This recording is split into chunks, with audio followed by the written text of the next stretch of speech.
What's up, YouTube? In this video, I'm going to be talking about how I use the tritone substitution on 2/5/1s and specifically how I use it in the blues progression. There's going to be a free PDF download of what I'm calling the tritone sub blues progression, which is a sequence of chords which I will go in and out of when I'm thinking about improvising over a blues progression.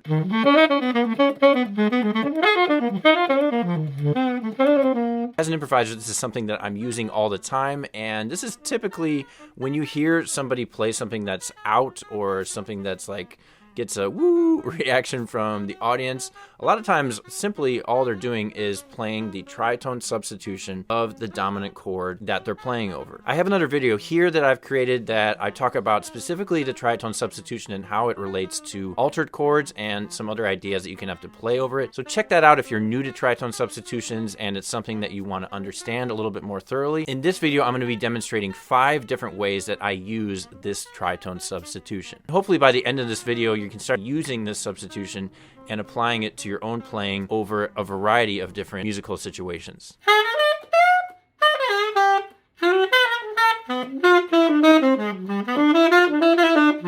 The first example is going to be over a concert D blues, and we're going to look at the 4th bar of the blues progression. For this 4th bar, I'm going to be using the tritone substitution of the home key chord, which is E7 on the tenor sax, and I'm going to be resolving that to the 4 chord of the blues in the 5th bar. Let's have a listen to what I play over these first 5 bars, and then you can hear how this tritone substitution is working in context.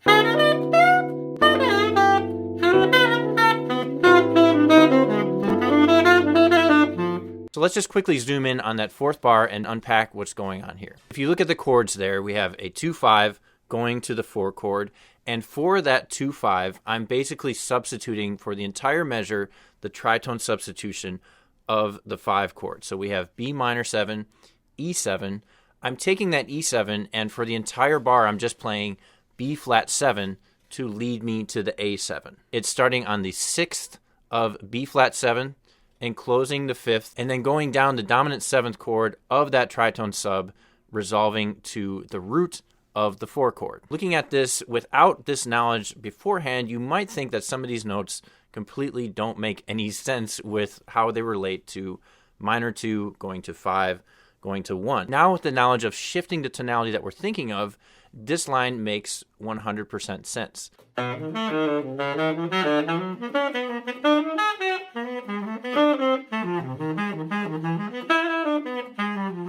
Let's check out another example of this exact measure in a different key center. Here we're going to be looking at a D-flat blues on the tenor sax, and let's have a listen to the first 5 bars of this and then again zoom in on that 4th bar.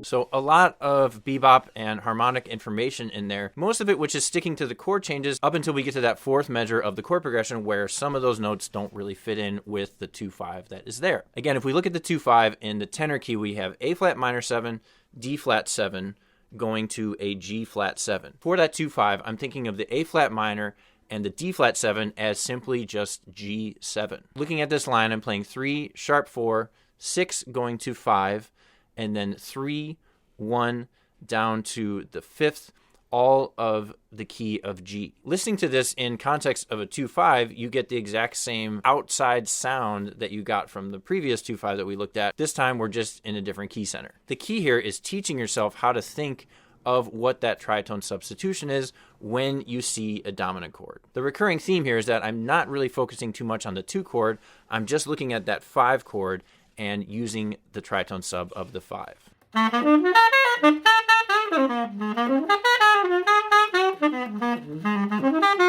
In this example, we're going to be starting on the 7th bar, just so you can hear how the line is working in context, and then we're going to zoom in on that 2/5 that's happening in the 9th and 10th bars.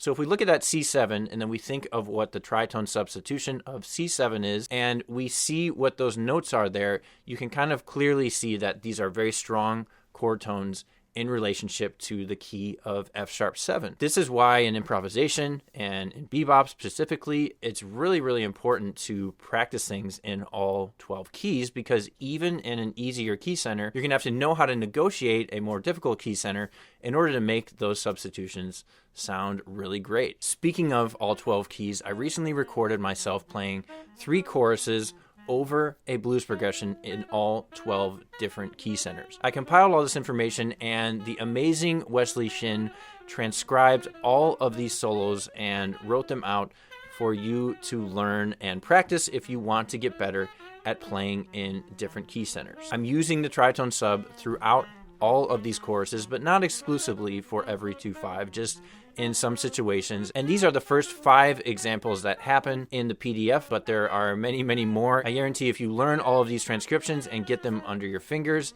in all 12 of the different key centers, you're going to get some really great ideas of not only how to use this tritone substitution, but how to safely make your way through all 12 keys of the blues progression. Moving on to the next example, we're going to listen to a longer version of the tritone substitution, where I'm basically taking the first 4 bars of the blues progression and I start using the tritone substitution in the second bar. So I'm playing a 3-bar idea utilizing that tritone substitution that's leading to the 4 chord. Let's have a listen to what that sounds like.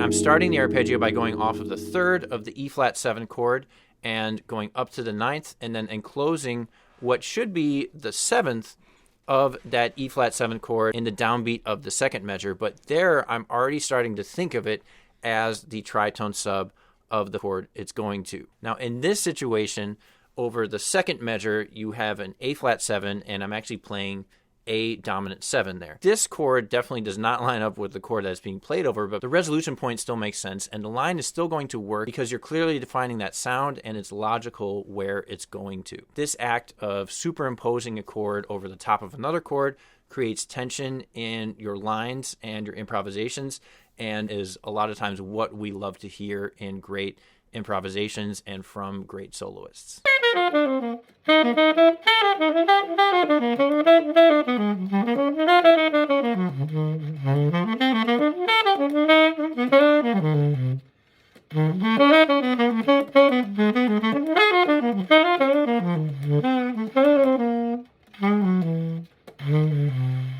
The 5th and final example is going to be over the key that's probably the most familiar to all of us, the key of C on tenor sax or concert B flat. And in this chorus in particular, I'm using a couple of different tritone substitutions in different places, and you can kind of hear how this all works together.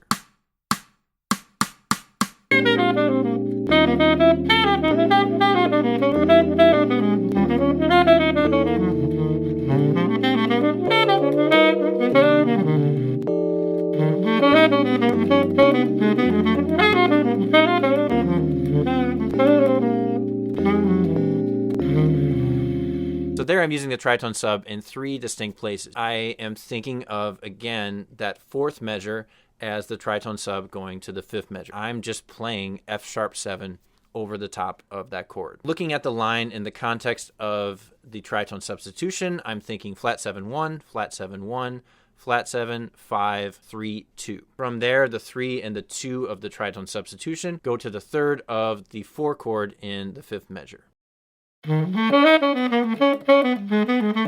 So here I'm doing a similar extended line that I did in the previous example, where I'm combining a couple of chords together and just thinking one long line in the key of the tritone substitution of the chord that I'm going to, which in this case is C7. It very clearly defines the sound of that C sharp 7.